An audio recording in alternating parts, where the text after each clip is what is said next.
Et salut tout le monde, c'est Laureline et bienvenue sur ma chaîne secondaire. Aujourd'hui, on va parler de l'univers de Batman et répondre à la question: faut-il avoir commis un crime pour se retrouver à l'asile d'Arkham? Donc avant de commencer, je tiens à vous préciser quelques petites choses. Tout d'abord, on va parler principalement des univers des jeux Batman Arkham. On va également parler de l'univers des comics et également celui des films, mais on va pas spécialement parler de l'univers des films Joker de Joaquin Phoenix, puisque pour le coup, c'est plus un univers réaliste qui est pas très en rapport, on va dire, avec les comics. Donc dans celui-ci, c'est un peu différent puisque pour le coup, c'est l'asile d'Arkham a un autre nom. Ça s'appelle Arkham State Hospital. Et donc justement, c'est plutôt différent. Pour le coup, c'est plus un hôpital où ils vont essayer de guérir les gens. Ils vont les traiter avec par exemple des médicaments et ce genre de choses pour essayer vraiment de les aider. Alors que pour le coup, c'est très différent dans les autres univers et dans celui-ci, ils sont également internés après avoir fait des crimes, mais pas forcément également, puisque par exemple, si on regarde le personnage d'Harley Quinn, elle n'avait commis aucun crime avant d'être dans cet asile, alors que le Joker, lui, en avait commis, mais pour le coup, celui-ci avait d'abord eu un traitement à partir de médicaments avant même d'être interné, avant même de commettre des crimes, donc c'est un univers qui est beaucoup plus spécial, et pour le coup, c'est vraiment moins intéressant que ce dont on va parler aujourd'hui. Donc, fin de la petite précision, fin de cette petite parenthèse, et on va commencer tout de suite. Allez, c'est parti!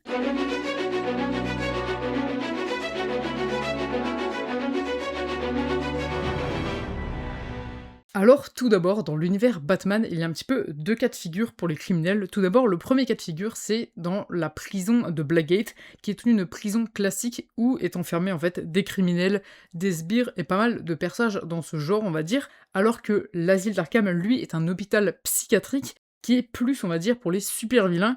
Donc, tout d'abord, on va partir pour l'histoire de cet asile d'Arkham, puisque ça a vraiment une histoire hyper intéressante. Donc pour cette histoire, je vais m'appuyer sur les sources qu'on a donc sur le jeu Batman Arkham Asylum, où on a en fait quelque chose nommé les Esprits d'Arkham, qui raconte l'histoire d'Amadeus Arkham, qui est le créateur de cet asile, raconté par Quincy Sharp. Mais d'abord, l'asile d'Arkham a son origine dans les comics, a été créé en 1974 et a fait sa première apparition dans le comics nommé Batman #258, donc ça fait quand même pas mal de temps qu'il existe, donc maintenant on va raconter simplement son histoire.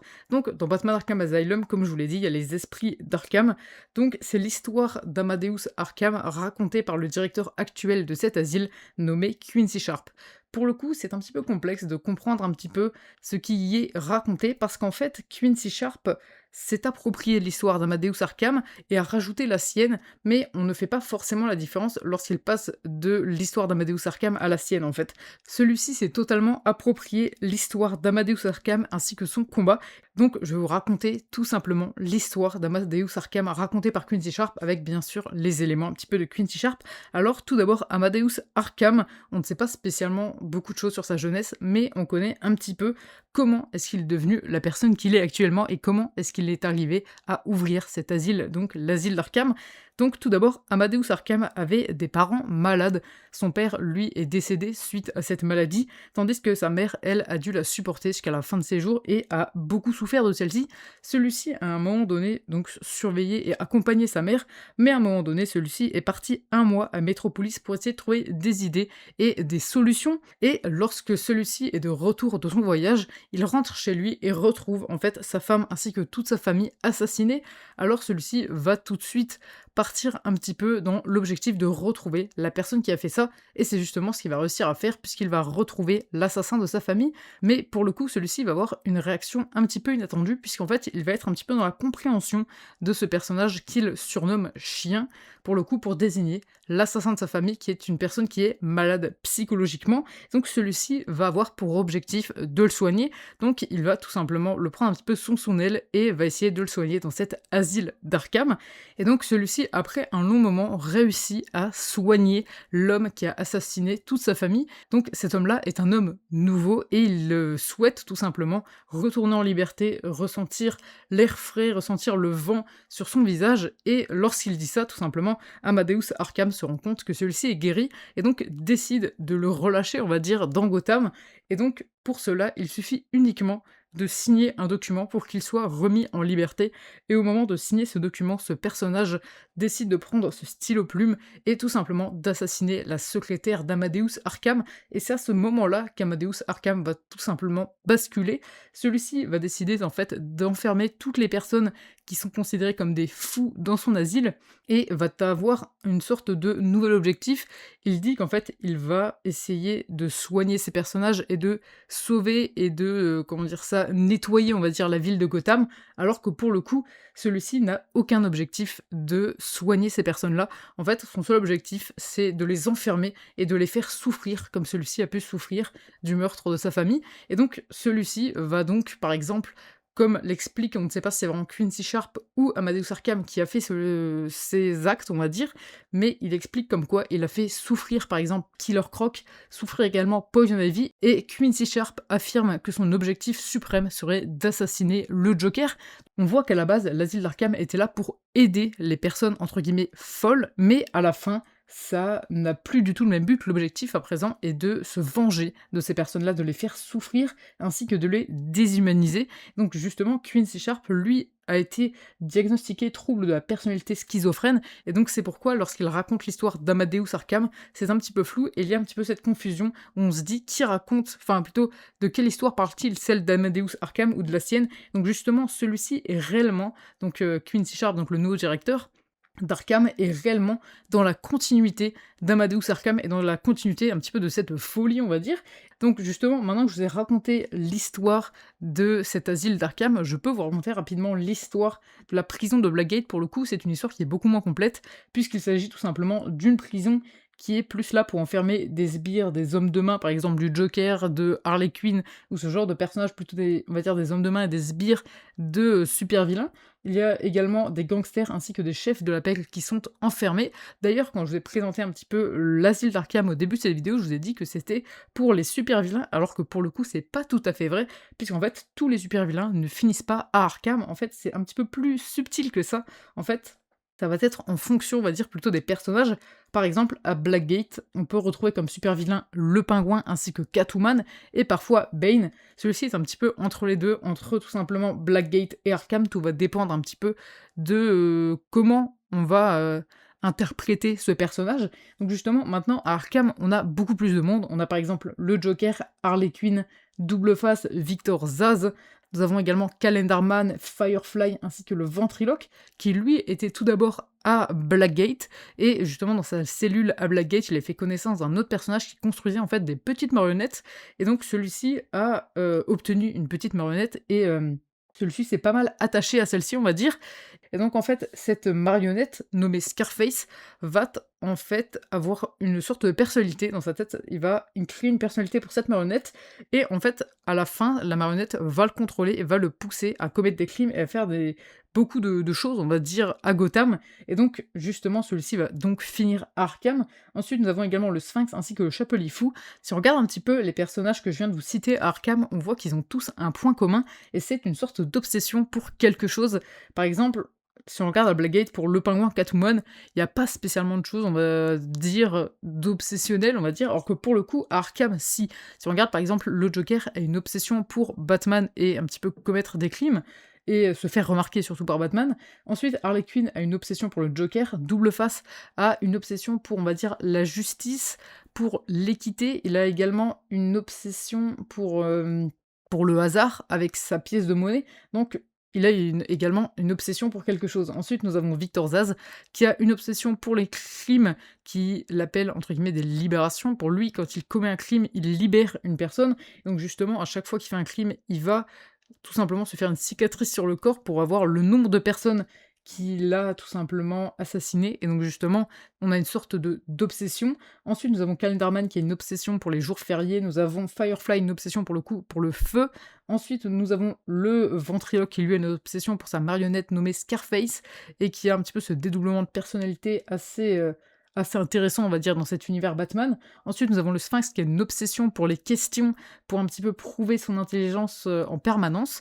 Et ensuite, nous avons le Chapelier Fou qui est une obsession, on va dire, pour le livre Alice au Pays des Merveilles. Et donc, on voit en fait que, il y a un profil psychologique qui revient plutôt souvent dans les personnes qui se retrouvent à Arkham. Donc, comment Et qui décide, en fait, qui va à Blackgate ou Arkham? En fait, tout va se faire en fonction déjà du profil psychologique des personnages. Ils vont être un petit peu analysés, donc soit par un tribunal ou soit par des psychiatres qui vont analyser simplement les personnes et décider de les envoyer à tel ou tel endroit. Et le plus souvent, c'est tout simplement Batman qui va décider où est-ce qu'il va les ramener tout simplement, puisque lorsqu'il trouve par exemple le Joker en ville, il va l'arrêter directement le ramener par exemple à Arkham, donc c'est lui qui va faire le choix de voir où est-ce qu'il le dépose. Et donc justement, Batman, c'est intéressant, c'est lui qui l'emmène, puisqu'en fait, il connaît ses adversaires et il sait ce qui est le mieux un petit peu pour eux et où est leur place. Et donc justement, c'est ça qui est un petit peu intéressant. Mais finalement, est-ce que dans une ville comme Gotham, il y a encore une différence entre fou et criminel? En fait, plus vraiment. Si on regarde un petit peu les personnages qui sont à l'asile d'Arkham, on peut voir qu'il n'y a pas spécialement de fous qui n'ont commis aucun crime. Si on regarde un petit peu les différents personnages qui sont présents dans les cellules, on voit que c'est beaucoup des super vilains qui sont entre guillemets fous et qui ont commis des crimes. Et si on regarde les gens qui sont à Blackgate, c'est uniquement des gens qui ont commis des crimes. Pour le coup, bon, globalement, je ne dis pas qu'il en existe pas des personnages qui sont uniquement fous, mais qui n'ont pas commis de crime. Mais si on regarde globalement Arkham, il y a une majorité de personnages qui sont fous et ayant commis des crimes. Et donc, justement, est-ce qu'il n'en existe pas, entre guillemets, en liberté, qui seraient en ville? Mais pour le coup, ils se fondraient un petit peu dans la masse, puisque pour le coup, lorsqu'on a par exemple des sortes de crimes à chaque coin de rue, on n'a pas le temps forcément de se préoccuper des personnes qui ne commettraient pas de crime et qui seraient juste, entre guillemets, fous.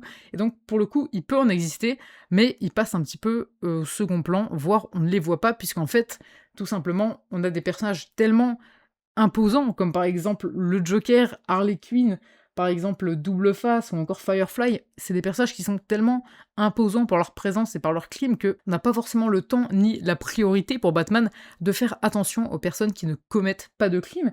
Et si on regarde un petit peu, on va dire, à l'intérieur de cet asile d'Arkham, on peut voir qu'il y a des personnages qui sont, entre guillemets, fous, voire plus que les détenus, et qui pourtant ne sont pas, on va dire, internés. Pour le coup, si on regarde certains médecins de l'asile d'Arkham, si on regarde par exemple même Quincy Sharp, pour le coup, ils travaillent, on va dire, à l'asile d'Arkham, et c'est pas pour autant qu'ils vont être internés. Si on regarde à la base le professeur Arlene Quinzel, celle-ci, à la base, était, on va dire, tout à fait normale, mais à force de côtoyer le Joker, celle-ci a développé une obsession pour celui-ci, et est devenue, entre guillemets, folle. J'aime pas spécialement utiliser ce terme, j'ai l'impression que c'est très péjoratif, mais pour le coup, je sais pas tant comment les décrire autrement, mais pour le coup, celle-ci est devenue folle, on va dire, mais n'a pas été internée tout de suite, celle-ci a été internée après avoir commis des crimes avec le Joker.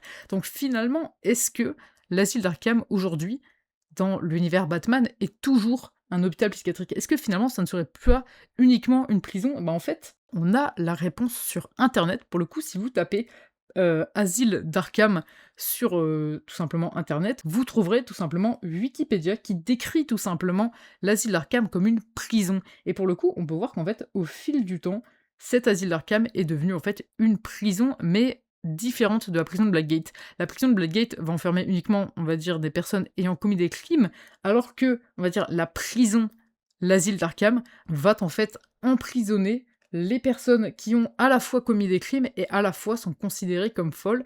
Et en fait, c'est comme ça qu'ils vont tout simplement incarcérer des gens. Pour le coup, si ça ne serait pas à Gotham, ça serait sûrement différent. Mais comme le nombre de crimes à Gotham est tellement élevé, Batman ne peut pas s'occuper à la fois des criminels et à la fois des personnes, on va dire, qui seraient atteintes de maladies. Et c'est pourquoi, justement, la majorité des personnes qui sont présentes à l'asile d'Arkham sont des personnes qui ont effectivement commis des crimes. Donc, en définitive, si on regarde en fait l'asile d'Arkham, on remarque quelque chose d'assez, on va dire, intéressant, c'est qu'en fait, les personnes qui sont actuellement à l'asile d'Arkham, c'est des personnes qui sont beaucoup trop instables et beaucoup trop dangereux pour être à Blackgate, mais c'est des personnages qui pour autant ne peuvent pas être en liberté et qui pour autant ne vont pas être, on va dire, tués par Batman, puisque justement c'est dans son code moral. Et donc pour le coup, on peut conclure par le fait que l'asile d'Arkham, à la base, était là pour soigner et aider ses patients, tout simplement, comme était le but à la base de Amadeus Arkham, jusqu'à ce que le personnage que Amadeus Arkham avait choisi de soigner